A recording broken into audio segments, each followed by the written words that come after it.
एक बार एक छात्रा अपनी सहेलियों के साथ वृंदावन गई। वृंदावन में उसने ठाकुर जी, राधा रामन, बाके बिहारी, राधा वल्लभ और बरसाना के दर्शन किए। राधा रानी से उसका मन बहुत प्रसन्न था और जब वह कूंज की गलियों में चल रही थी, उसने लड्डू गोपाल को देखा। उसके मन में विचार आया कि लड्डू गोपाल मेरे पास भी होने चाहिए।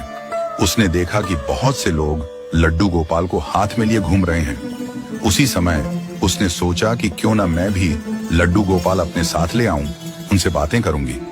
फिर वह लड्डू गोपाल को लेकर वृंदावन से अपने घर वापस आई और अपनी माँ से कहा, मम्मी देखो, हमारे घर ठाकुर जी आए हैं। धीरे धीरे वह लड्डू गोपाल की सेवा करने लगी। वह उन्हें भोग लगाने लगी, उनकी पोशाक बदलने लगी और दिन भर में हर वक्त लड्डू गोपाल से बातें करती थी। स्कूल जाती तो उनसे बातें करती, खाना खाती तो उनसे बातें करती, सोने जाती तो भी उनसे बातें करती। समय के साथ वह बड़ी हो गई और नौकरी करने लगी। अब उसके पास लड्डू गोपाल की सेवा करने का समय नहीं था। फिर भी वह सुबह नौकरी पे जाती तो लड्डू गोपाल से बातें करती और शाम को घर लौटते वक्त भी उनसे बातें करती।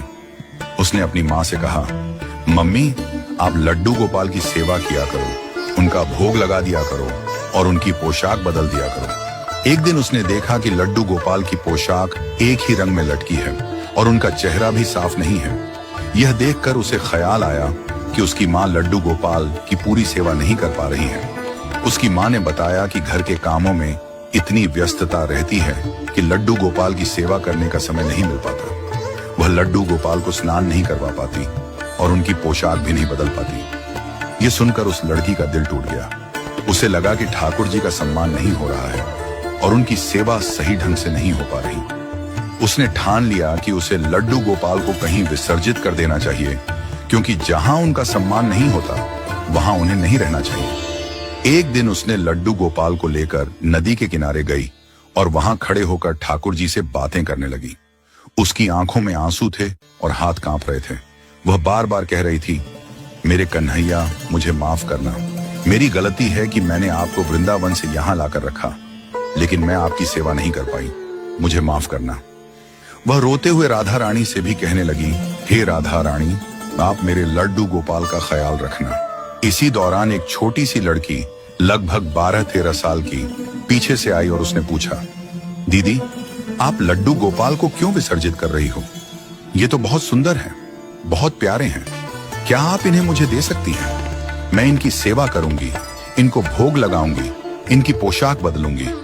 यह सुनकर वह लड़की थोड़ी राहत महसूस करने लगी और उसने मन ही मन तय किया कि वह लड्डू गोपाल को उस लड़की को दे देगी जो उनका सम्मान और सेवा करना चाहती थी। उसने लड्डू गोपाल को उस लड़की को सौंप दिया और कहा, तुम मेरे लड्डू का ध्यान रखना। वह घर लौट आई, लेकिन मन में बहुत सारी चिंताएं और सवाल उठ रहे थे। क्या वह लड़की सच में लड्डू गोपाल की सेवा करेगी? क्या वह उन्हें खिलौना समझकर खेल नहीं लेगी? रात को उसने यह सब सोचते हुए आंखें बंद की और सो गई। रात को उसे एक स्वप्न आया। स्वप्न में वह लड़की लड्डू गोपाल को हाथ में लिए हुई थी और राधा रानी का रूप धारण किए हुए थी। उसने कहा, तुम चिंता क्यों करती हो?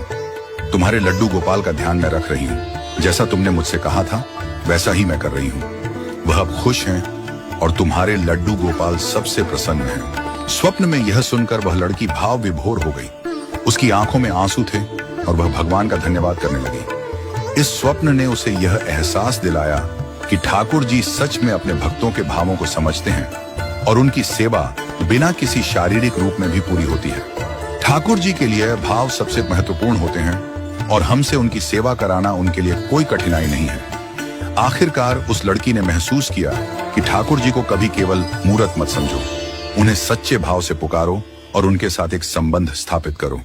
जब आप उनसे दिल से बात करेंगे तो वह आपकी सेवा खुद करवा लेंगे। ठाकुर जी के भोग को जब आप उन्हें अर्पित करते हैं तो वह प्रसाद बन जाता है और वह आपके भोजन को अमृत बना देता है। इसी प्रकार ठाकुर जी से संपर्क रखने का सबसे महत्वपूर्ण तरीका यह है कि आप उनसे सच्चे भाव से प्यार और विश्वास से बातचीत करें। यही विश्वास आपके जीवन में चमत्कार लेकर आएगा और आपको उनके प्रेम की अद्वितीय अनुभूति होगी।